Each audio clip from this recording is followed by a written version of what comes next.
Hello guys, മുറ്റത്തേക്ക് ഇറങ്ങിയപ്പോഴാണ് അത് കണ്ടത്. അതാ കാന്താരി മരം നിറയെ കാന്താരി ഉണ്ടായിരിക്കുകയാണ് കേട്ടോ. എപ്പോഴും അങ്ങനെ പറിക്കാത്തതുകൊണ്ട് നിറയെ ഉണ്ടായിരിപ്പുണ്ട്.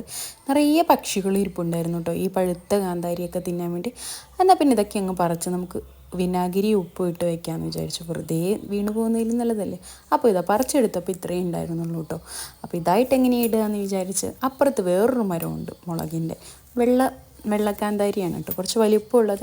എന്നാൽ അതുകൂടി അങ്ങ് പറിച്ചെടുക്കാമെന്ന് വിചാരിച്ചു. അത് പറിച്ച് കഴിഞ്ഞപ്പോൾ ഇതാ തൊട്ടടുത്ത് വേറൊരു മരം നിറയെ പഴുത്തും മൂത്തൊക്കെ ഇങ്ങനെ മുളക് നിൽക്കുക. എന്നാൽ പിന്നെ അതും കൂടി അങ്ങ് പറിച്ചേക്കാമെന്ന് വിചാരിച്ച് ഇതൊക്കെ കണ്ടോ പഴുത്ത് നിൽക്കുകയാണ് കേട്ടോ. നല്ല എരിവും അതുപോലെ നല്ല രുചിയുള്ള ഒരു പ്രത്യേകതരം മുളകാണ് കേട്ടോ.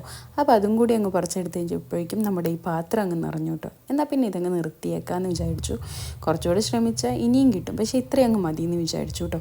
അപ്പോൾ അതങ്ങ് കൊണ്ടുപോയി നമ്മൾ വിനാഗിരി ഉപ്പിലിട്ട് വെക്കാൻ പോവുകയാണെങ്കിൽ ആദ്യം നമ്മളൊരു കുപ്പിയിലേക്ക് അല്പം ഉപ്പിട്ട് കൊടുത്തു. അതിലേക്ക് നമ്മൾ മുളക് ഇട്ട് കൊടുക്കുന്നു. വീണ്ടും ഉപ്പിട്ട് കൊടുത്തു, മുളക് ഇട്ട് കൊടുത്തു. അങ്ങനെ നമ്മൾ ഈ ബോട്ടിലൊന്ന് നിറച്ചെടുക്കുകയാണ്. അതിനുശേഷം നമ്മൾ അതിൽ ഒരു സാധനം കൂടെ നമുക്ക് മിക്സ് ചെയ്യണം.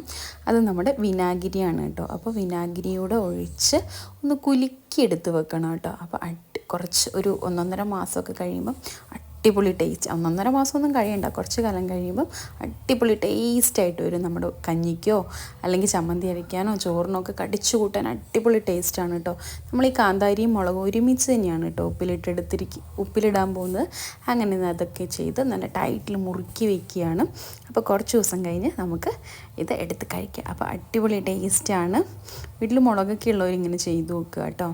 അപ്പം എന്താ പറയുക, ഈ വീഡിയോ കണ്ട് ഇഷ്ടമായിട്ടുണ്ടെങ്കിൽ ഈ ചാനൽ ഒന്ന് സബ്സ്ക്രൈബ് ചെയ്യുകയും ലൈക്ക് ചെയ്യുകയും ഷെയർ ചെയ്യുകയും ചെയ്യണേ. അപ്പോൾ ടാറ്റാ, ബൈ, സീ യു.